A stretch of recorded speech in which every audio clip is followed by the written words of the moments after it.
What's up, you guys? Welcome back to another episode of Preacher Girl Podcast. This is episode number 2, and my name is Rachel Arner. Today, I am so excited to have Kaleb Eisele on the show. He is an editor of Humans of Adventism. It's a super cool platform, and we'll get more into that later and where you can find that and things like that. But Kaleb, welcome to the show. Hey, everybody. Hey, Rachel. Hey. Thanks for having me. So, yeah, totally. Of course. I don't know about you, but we've been getting a ton of snow over here in Michigan, and I know you're not in Michigan. No snow here. Only some rain and a lot of sun right now. I could probably go out in a t-shirt and shorts right now. Yeah. Wow, that's really nice. I think everyone will be jealous of you now. Because yesterday we had like a ton of snow. It was rough times. And I know you're in South Carolina, right? Yeah. I'm in Orangeburg, South Carolina. So I'm right between the capital and Charleston, South Carolina, which is down kind of on the beach. So I'm about an hour from each of those. Just like a little farming town, used to be a big happening place, and most of those places closed. So now it's not. Yeah. I got you. That's funny. All right. Well, let's just jump right into this conversation here. So we know where you are right now, but, have you moved around a lot? Have you always been in South Carolina? Yeah, I'd say in my adult life, I've moved quite a bit. Started out in poor Mississippi. Lived in a trailer there for the first 4 years of my life. My parents were super young, super broke. And they decided that they would like me to go to a better school that Mississippi didn't really offer in our area. So they went back to where they went to school. And I grew up from first grade through 12th grade in Cicero, Indiana, in the Adventist education system there. So I graduated from Indiana Academy in 2010. I went straight to Kettering College because I couldn't afford Andrews or Southern. And a couple years later, got married to my wife, who I met at Indiana Academy, and we moved to South Carolina because we couldn't afford to keep going to school. So took some time off. We worked and ended up going back and finishing a little older than most people. I finished my bachelor's, I think, in 2016. So it was a kind of a rough road, but finally got the degree I wanted, the experience I wanted, and made it through. So we've been in South Carolina for 6 years now. Oh, wow. Okay. Yeah, so you've definitely been around for sure. Quite a few places. Yeah. And I know, oh man, it's a struggle, like getting through school, like financially. I actually just talked about that on my first episode. And it's just crazy. It's just a real struggle for so many people, as you know, and as you talked about there. So speaking of situations, I wanted to ask you, because it's kind of a theme on my podcast, talking about faith and how God, has kind of been working in lives and things like that. So do you have, a story or like a current situation even where you feel that you had to walk by faith, not by sight, and really just kind of trust God and his leading? Do you have something that you could share? Yeah, so financial struggle has been something that's always been part of my life. Like, I can't think of any time where things were just good and like everything was handled and I was fine.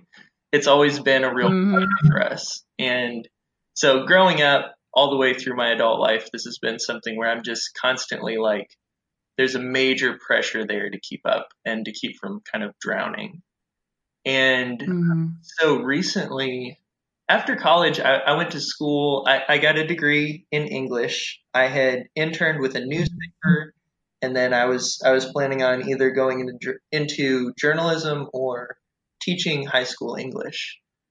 And in my area, the offers were, the amount of money that they were offering, I couldn't even afford to take the jobs that I had my degree for. So I took a job offer with a company that a lot of my family members had worked at. It was a pest control company, totally unrelated to my degree or anything like that. I had no experience. It was purely for money. And so I got there and I was managing like a certain type of machinery, and I got very, very good at this. And I got so good at it that they actually didn't train a lot of other people to do this because I could handle this specific area. And what that meant was 2.5 years in, one of the only other people who knew how to do this job ended up leaving. And the company decided not to hire someone else. So they took that person's work, they put it on me, and I ended up working crazy, crazy amount of hours. And so I was making good money at it. But I just physically and mentally couldn't do the amount of jobs that I was being assigned. And so there was one particular week I had worked 70 hours in 5 days. And they called and they're like, hey, we know you don't work on Sabbath, or Saturday, but we need you to come in Sunday. And I was just like, I've worked almost 2 weeks worth of work in one week. I can't. And they actually got mad. And so turns out I was in this kind of continuous situation where it was just wrecking my health and I needed to leave. Well, for some people that's okay, I think. For me, being kind of the main income for my wife and I needed to have a plan in place if I was going to leave my job.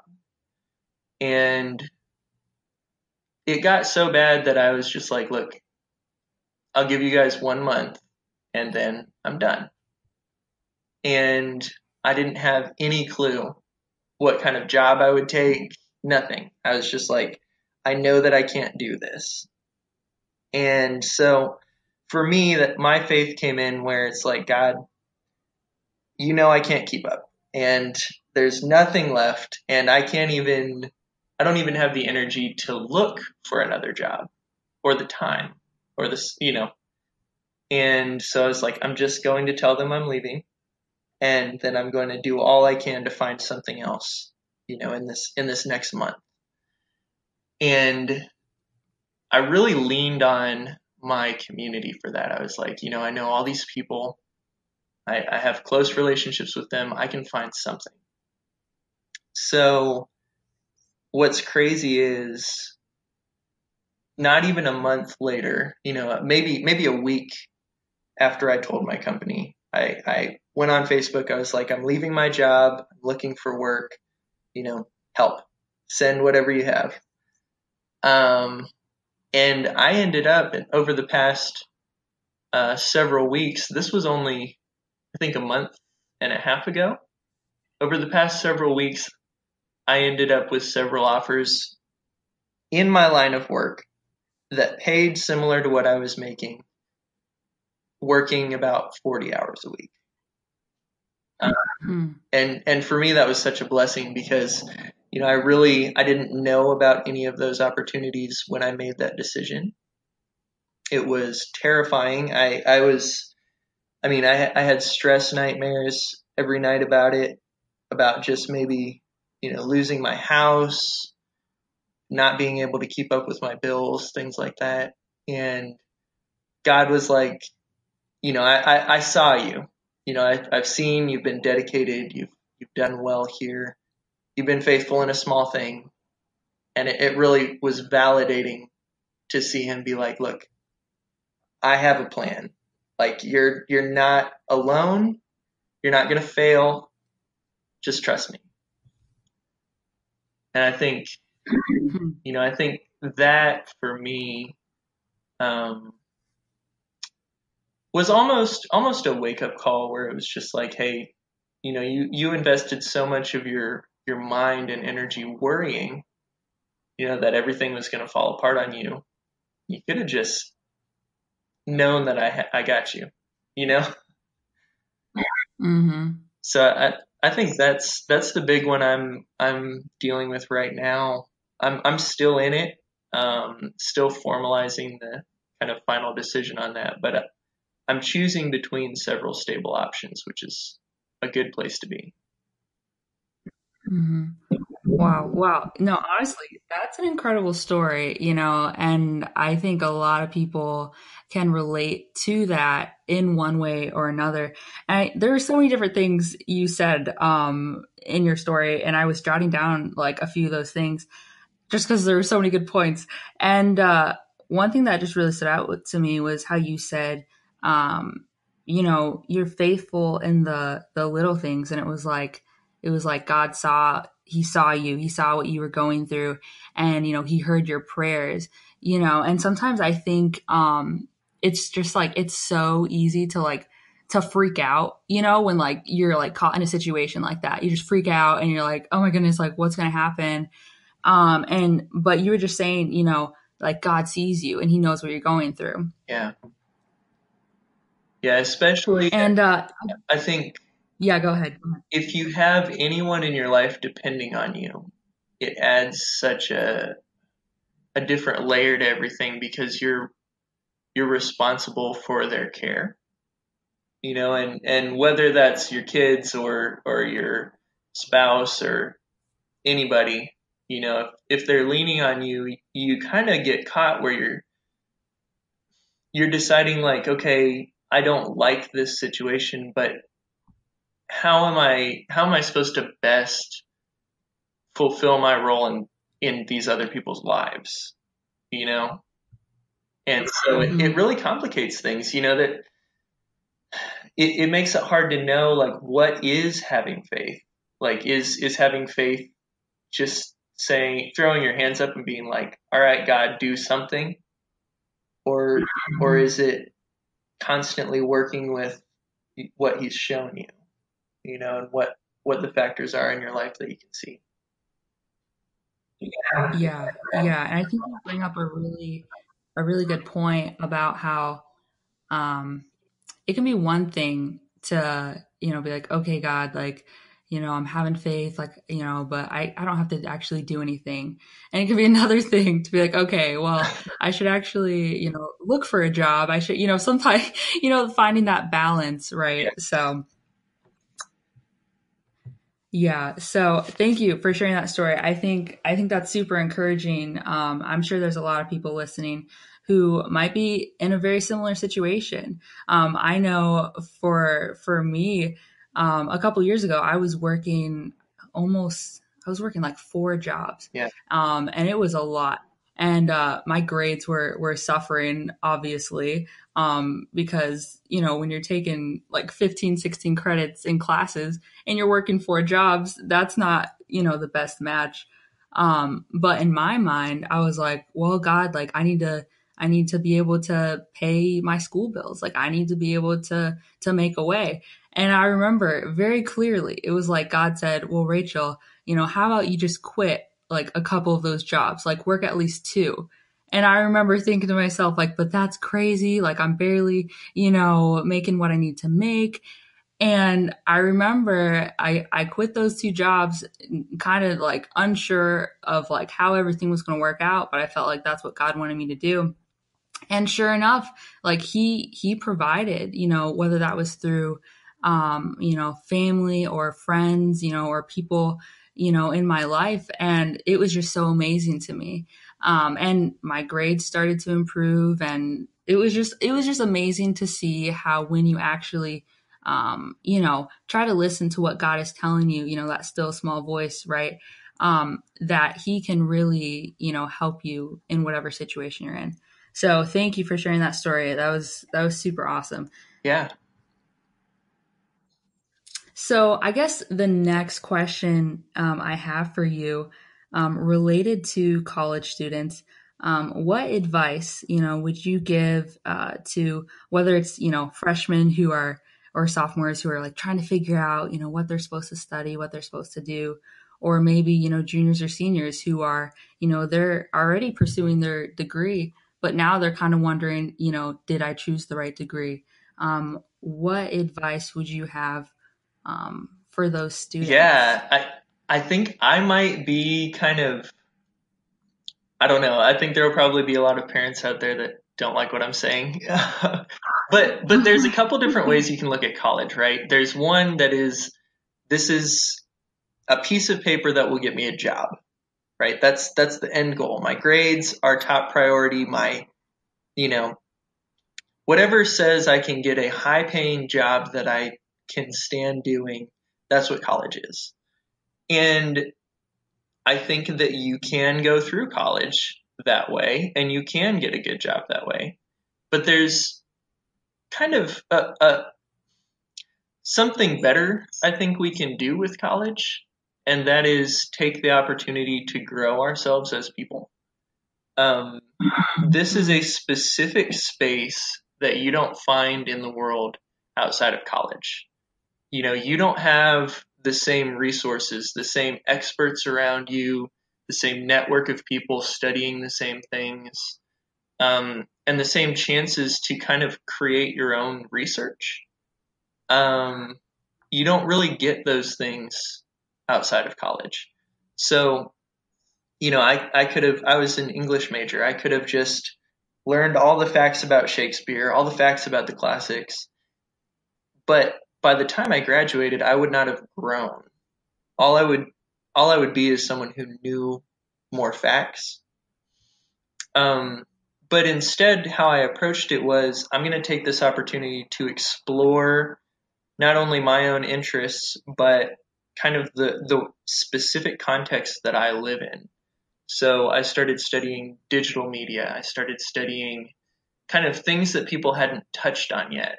And while I was not the top of the class student, I very quickly built relationships with a lot of people as kind of an innovative person.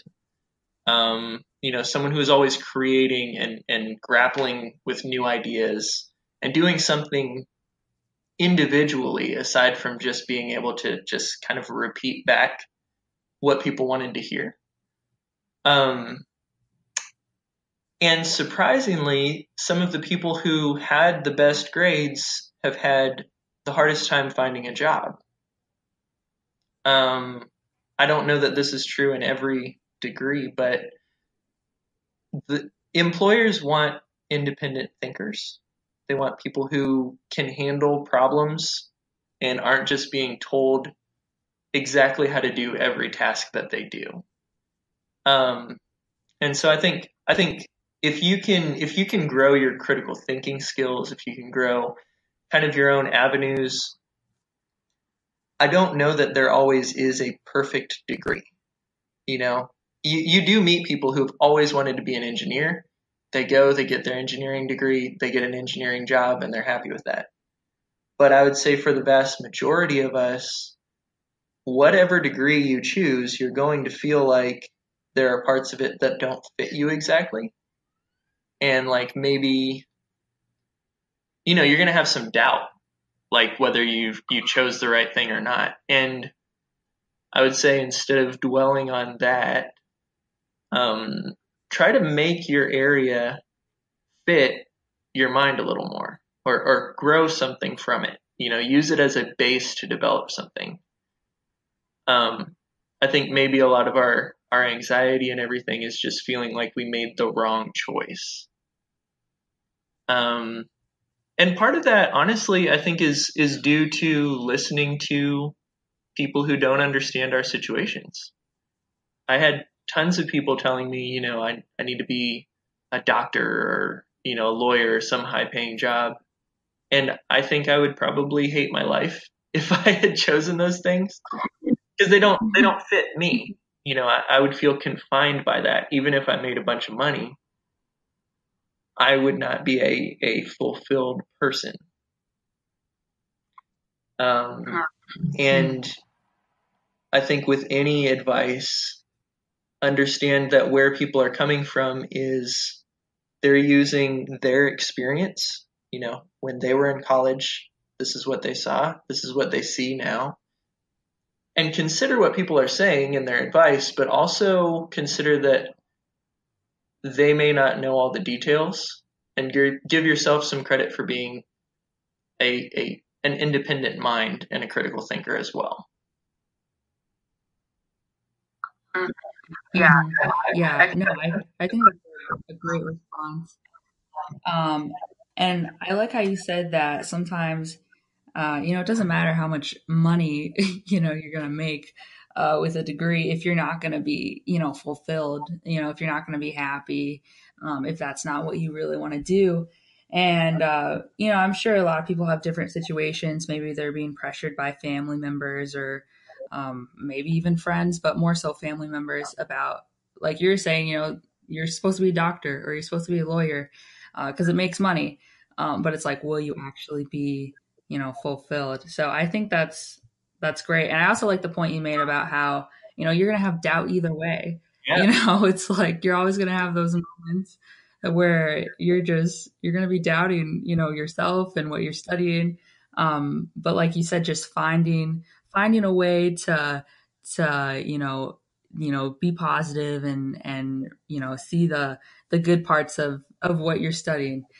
So that's great. So, Caleb, the next question I have for you is kind of related.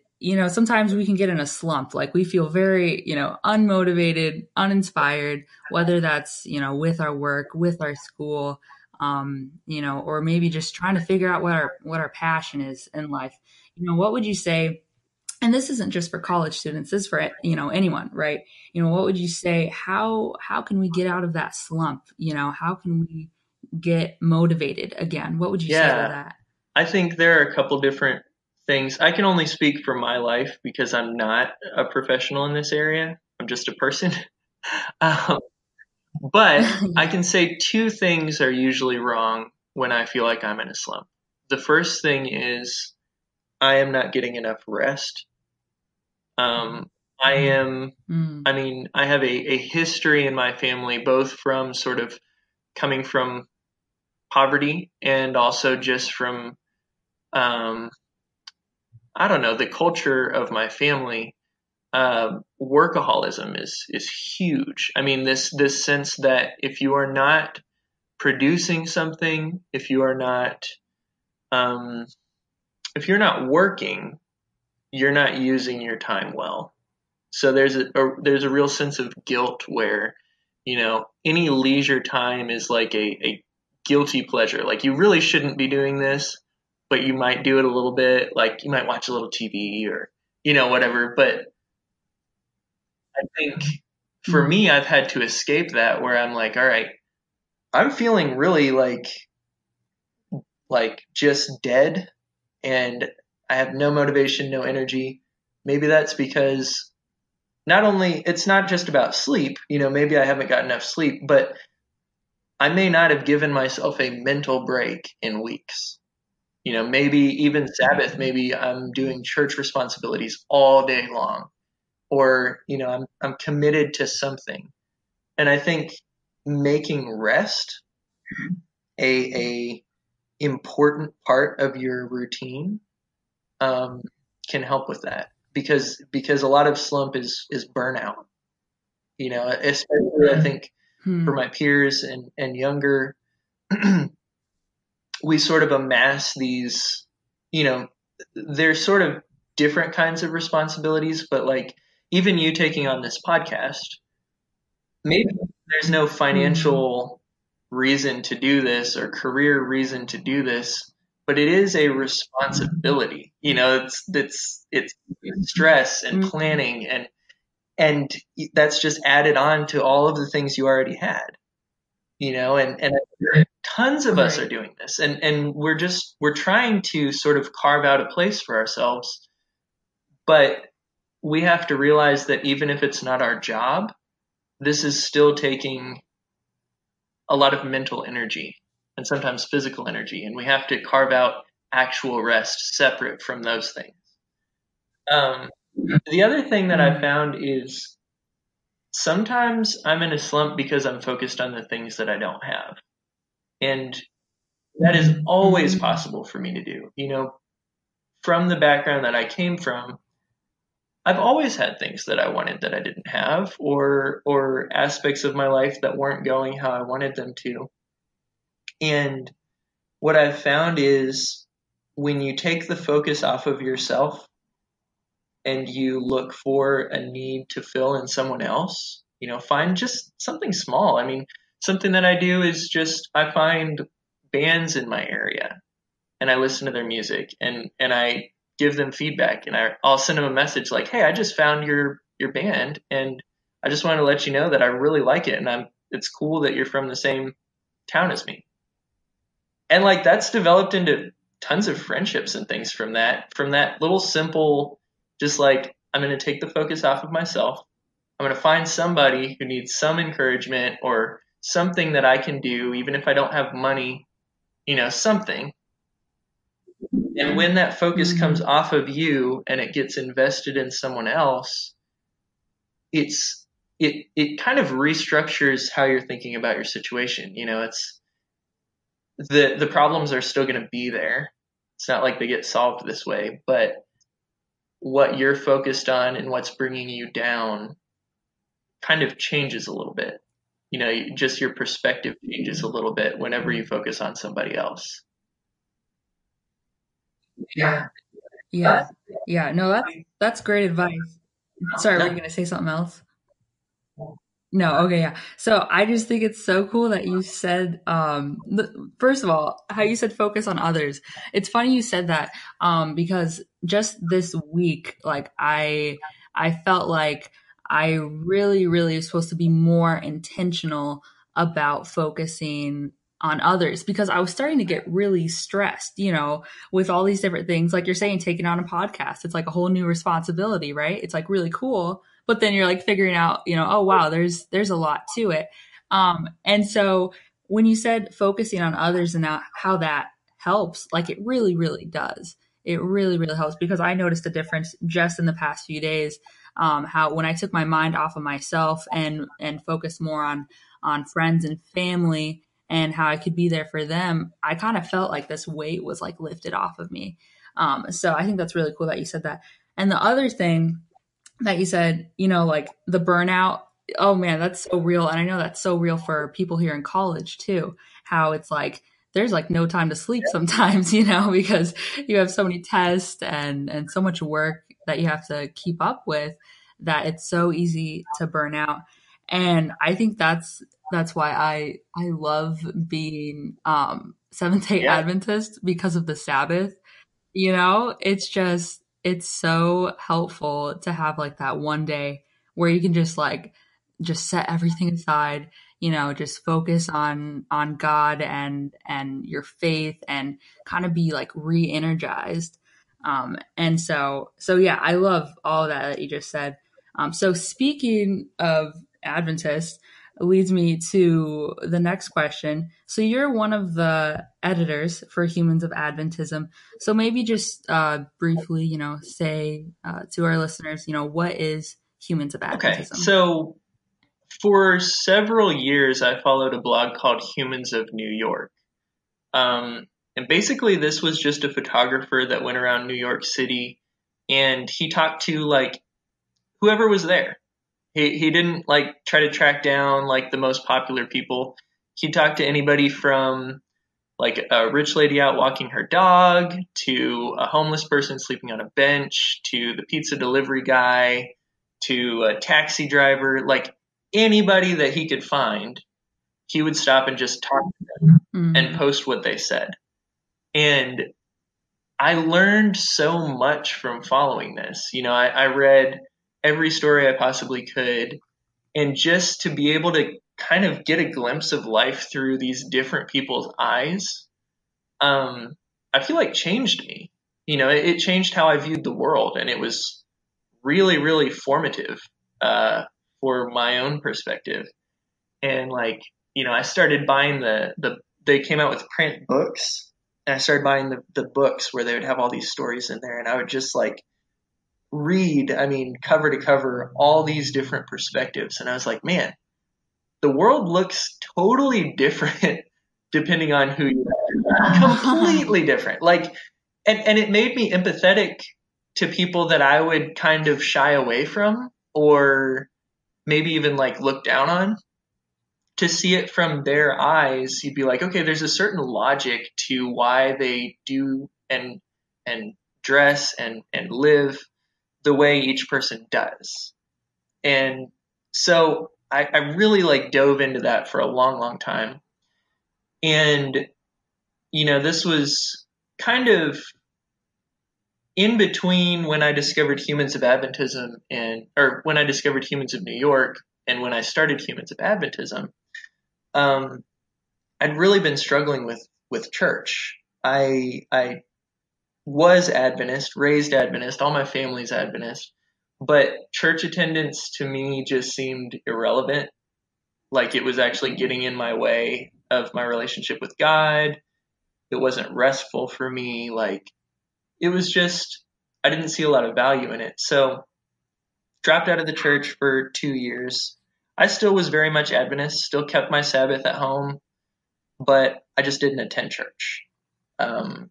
And I eventually was brought back to church, and I had the mindset of, if things aren't the way, if things aren't, really serving the purpose I think God has for me, if it isn't drawing me closer to God, maybe what I need to do is create an avenue for that. Create something where something is missing. So I was like, all right, I started discovering that Humans of is like a big movement now. There's Humans of Seattle, Humans of Houston, Humans of, all these different places, Humans of Tokyo. I was like, okay, so this is a big kind of wave of things, and these are all interesting. I was like, man, if only we could do this for Adventists. So I was like, man, I bet there's a Humans of Adventism page. I would like to follow that. Looked it up, nothing. I saw Humans of Andrews at the time, I think, was like a Facebook group, I don't know if it was a closed group or something, but I was like, all right, so that exists. Humans of Southern existed. But nothing that really spoke to kind of the wider Adventism. I was like, man, I can't believe this doesn't exist. So I started emailing a bunch of people just to ask them, is there something like this? If there's not, if I started something, would you support it? Very few people responded. I mean, this was not a big, movement at first. It was a couple people were, helpful. But I decided, look, I'm going to start this. The big problem for me is I'm not a photographer, and I live in Orangeburg, South Carolina, which is so far from other Adventists. We have a couple of very small churches here, and then it's hours before you get to other concentrated areas of Adventists. Mm-hmm. I was really nervous about this, but what I decided was I'm going to use pictures people already have, and all I'm going to do is just focus on the story. And I'm going to use Facebook Messenger because I'm working 50 or 60 hours a week. So I don't have time to schedule phone calls. I'm up at 5, I'm home at 7 or 8. I can't do phone calls. So started doing this, picked up steam. After a couple of months, I think it really started to get rolling. I mean, people were sharing it everywhere, and I discovered that every news story brought this platform to a whole wide network of people every single time. So we had 2 stories a week going to a new area of the world. And it really, spread itself that way. As long as people could connect with it, it would spread. And so after about a year and a half now, we've got over 5,000 people following the page, people who aren't Adventist following because they want to know the perspectives of Seventh-day Adventists. I've been around speaking about it, all kinds of stuff. So really what it came down to is, finding a way to make this not a devotional page, not kind of your cliche Christianity media kind of thing, and really just talking to people who are Adventist about their life. And if if it gives some insight into, you know, how their faith informs that life, great. But it's kind of separate from a lot of Adventist media just because there's not always a point. You know, the point is just seeing the world a little bit through somebody else's eyes. Wow. Yeah. No, that's really awesome. I think it's so awesome that it started with just like an idea. You know, you thought of this idea and you looked to see if, you know, this kind of page was even out there and you saw there was nothing. And then you just kind of took it and ran with it. Like, I think that is so cool. And I think that kind of gives power to the fact that, you know, sometimes if you have an idea, like you don't know if it's a good idea or a bad idea until you try it. You know what I mean? And you don't know if it's gonna, you know, succeed or not until you know, put in the work and try to make it happen. And clearly, you know, it's worked, you know, for you and your team, how it's grown to, you know, 5,000 plus followers. Like, that's amazing. You know, that's really, really cool. And I could tell, you know, it's very personal for you too, you know, how you left the church for a little bit because you're just like, you know, this isn't working for me.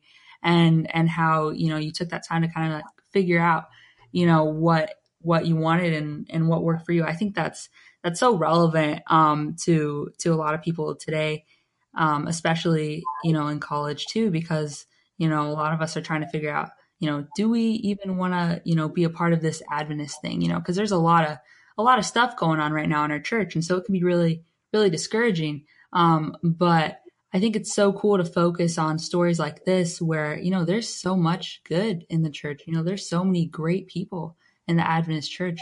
So where can we find your page? You said Instagram, Facebook, is that right? Facebook is probably the most like happening place for Humans of Adventism. It's definitely like the biggest boom has been there. Because it's very much like conversation driven in a way that other platforms aren't. But on the other hand, you know, I think people are kind of moving away from the toxic atmosphere that Facebook has a lot.